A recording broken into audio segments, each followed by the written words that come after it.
हरिओम बच्चों, मैं विनोद वर्मा एक बार फिर प्रस्तुत हूँ आपके संस्कृत की पाठ्य पुस्तक संस्कृत मंजूषा के अंतर्गत द्वादश पाठ आदि कवि वाल्मीकि को लेकर के। पहले हम इस पाठ का पूरा वाचन करेंगे, यानी कि इसको पढ़ेंगे और फिर इसके हिंदी अनुवाद को जानेंगे। आइए शुरू करते हैं। आदि कवि वाल्मीकि। पुरा वाल्मीकि नाम एक ऋषि आसीत्। एकदा सह शिष्यैः सह स्नातुं तमसा नद्याः तीरम् अगच्छत्। मार्गे सह व्याधेन विद्धम् एकं क्रौञ्चपक्षिणं पश्यत्।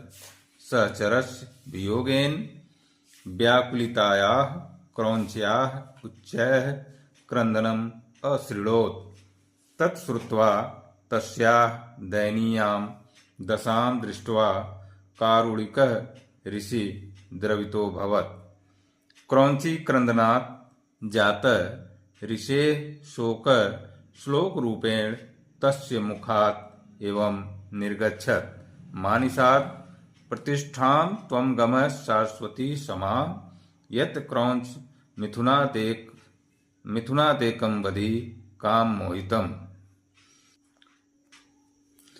ऋषे कवित्वं विज्ञाय ब्रह्मा आकाशवाण्या आदिशत्। ऋषे कुरु रामायणं काव्यम् तत्र च रामचरितं वर्णय। येन रामस्य पुण्यं चरित्रं विदित्वा लोकाः सन्मार्गस्यानुसरणं कुर्युः। ब्रह्मण आदेशानुसारेण वाल्मीकिना श्लोकबद्धा रामायणी कथा लिखिता। सैव वाल्मीकि रामायण नाम्ना प्रसिद्धा। अस्मिन् काव्ये वाल्मीकिना पितुः आज्ञापालनं, भ्रातृस्नेहः, परोपकारः, दया, दाक्षिण्यं, दीनरक्षा इत्यादीन् मानवतायाः पोषकान् जीवनमूल्यान् वर्णितान् सन्ति। अयं कवि संस्कृतस्य आदिकविः उच्यते, तद्रचना च आदिकाव्यम् उच्यते। आइए अब हम इसके हिंदी अनुवाद अर्थात इसके हिंदी अर्थ को जानते हैं। पुरा वाल्मीकि नाम एक ऋषि आसीत्।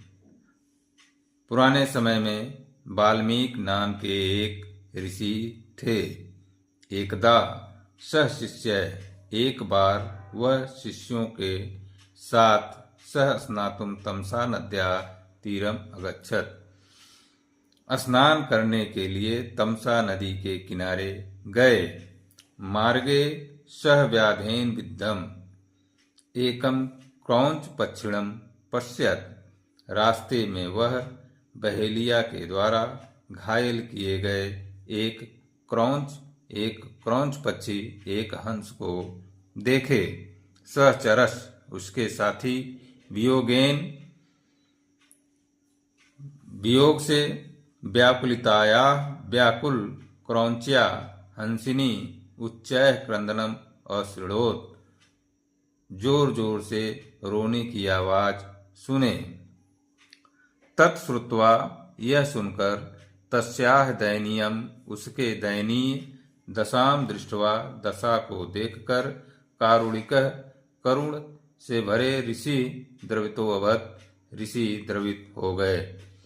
तत्श्रुत्वा तस्याः दयनीयां दशां दृष्ट्वा कारुणिकः ऋषि द्रवितोऽभवत्।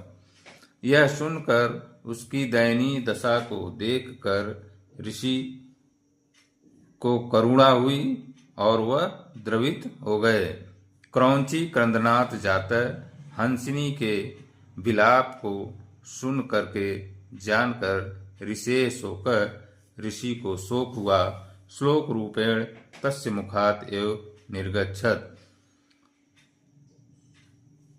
उनके मुख से श्लोक के रूप में बाहर निकला।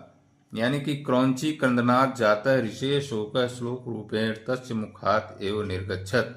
क्रौञ्ची के विलाप को देखकर या जानकर ऋषि का शोक श्लोक रूप में उनके मुख से निकला। मां निषाद, हे निषाद, हे बहेलिये, प्रतिष्ठान त्वम गमः शाश्वती समा। तुम्हें कभी अस्थायी शांति या सम्मान नहीं प्राप्त होगा। यत क्रौंच मिथुनादेकम बधि काम मोहितम। तुमने काम में मोहित क्रौंच के जोड़े में से एक को मार दिया है।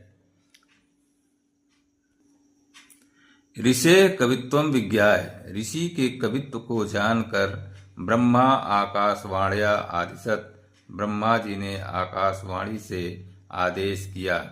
ऋषे, हे ऋषि, कुरु रामायणम काव्यम। रामायण काव्य की रचना करें।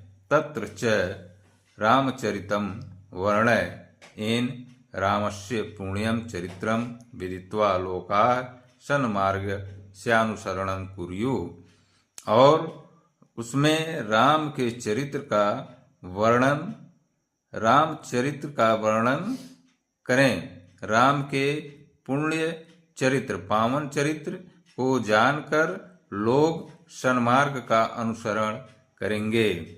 ब्रह्मण आदेशानुसारेण वाल्मीकिना श्लोकबद्धा रामायणी कथा लिखिता। ब्रह्मा जी के आदेश के अनुसार वाल्मीकि ने श्लोकबद्ध रामायणी कथा लिखी। सैव वाल्मीकि रामायण नामना प्रसिद्ध, जो वाल्मीकि रामायण के नाम से प्रसिद्ध हुआ।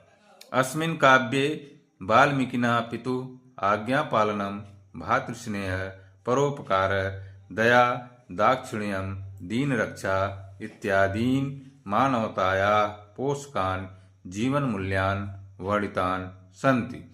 इस काव्य में वाल्मीकि ने पिता के आज्ञा पालन, भाई के प्रति प्रेम, परोपकार, दया, उदारता और दीन की रक्षा इत्यादि मानवता के पोषक जीवन मूल्यों का वर्णन किया है। अयम कवि संस्कृतस्य आदि कवि।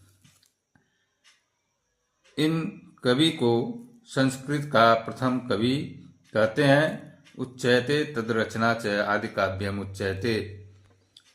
और इनकी रचना को प्रथम काव्य रचना कहते हैं। तो बच्चों, ये रहा इस पाठ का हिंदी अनुवाद और वाचन।